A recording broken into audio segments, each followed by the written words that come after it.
আমিনবাজারে ডাকাত সন্দেহে ৬ ছাত্রকে পিটিয়ে হত্যার ৮ বছর পেরিয়ে গেলেও শেষ হয়নি মামলাটির বিচার। এমনকি আলোচিত এই হত্যা মামলার মোট ৬০ আসামির সবাই জামিনে রয়েছে। আসামিরা বিত্তবান ও ক্ষমতাশীল হওয়ায় বিচার কার্যে প্রভাব বিস্তার করছে বলে অভিযোগ নিহতদের স্বজনদের। আরও জানাচ্ছেন সাদিকুর রহমান। ছিলাম ৭ জন, আসলাম আমি একা। ৬ জনকে মেরে ফেললো। এখান থেকে শুরু করে আমার এই পর্যন্ত সব শিলাই।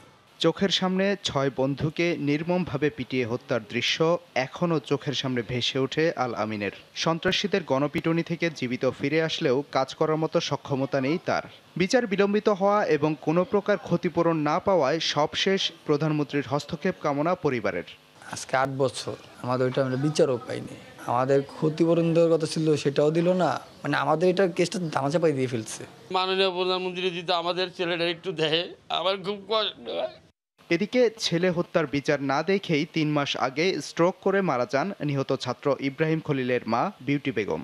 আলোচিত এ হত্যা মামলার সব আসামি জামিনে থাকায় বিচার পাওয়া নিয়ে হতাশ অপর নিহত ছাত্র কামরুজ্জামান কান্তর বাবা। ওরা আমার চ্যালেঞ্জ করছে 15 দিনে হাইকোর্ট থেকে বাইরে আমু, তুই নিম্নকোর্টে কি করবি? নিম্নকোর্টে আটকাইছি, হাইকোর্ট থেকে বাইরে আইসা পড়ছে 15 দিনে বাইরে আইসা। ওদের এত হাস্যক্ত, বাপরে বাপ, এদেরকে আমি দেখলে এখন 20 সালাম করি। এদিকে আদালতে আসামিদের স্বীকারোক্তিমূলক জবানবন্দি থাকার পরও নির্ধারিত সময়ে সাক্ষী হাজির করতে রাষ্ট্রপক্ষের ব্যর্থতার কারণে বিলম্বিত হচ্ছে বিচার কাজ।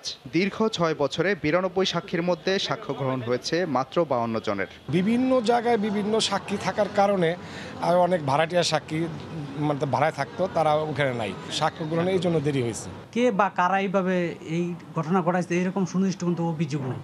সেই প্রেক্ষিতে আমি হলফ করে বলতে পারি যে আমার আসামি ইনশাল্লাহ খালাস পাবে। ২০১১ সালের ১৭ জুলাই শবে বরাতের রাতে সাভারের বড়দিশি গ্রামের কেবলার চরে ডাকাত সন্দেহে কুপিয়ে ও পিটিয়ে হত্যা করা হয় ৬ শিক্ষার্থীকে। প্রথমে নিহতদের ডাকাত বলে চালিয়ে দেওয়ার চেষ্টা করা হলেও কয়েক দফা তদন্তে বেরিয়ে আসে মূল ঘটনা। সাদিকুর রহমান, সময় সংবাদ, ঢাকা।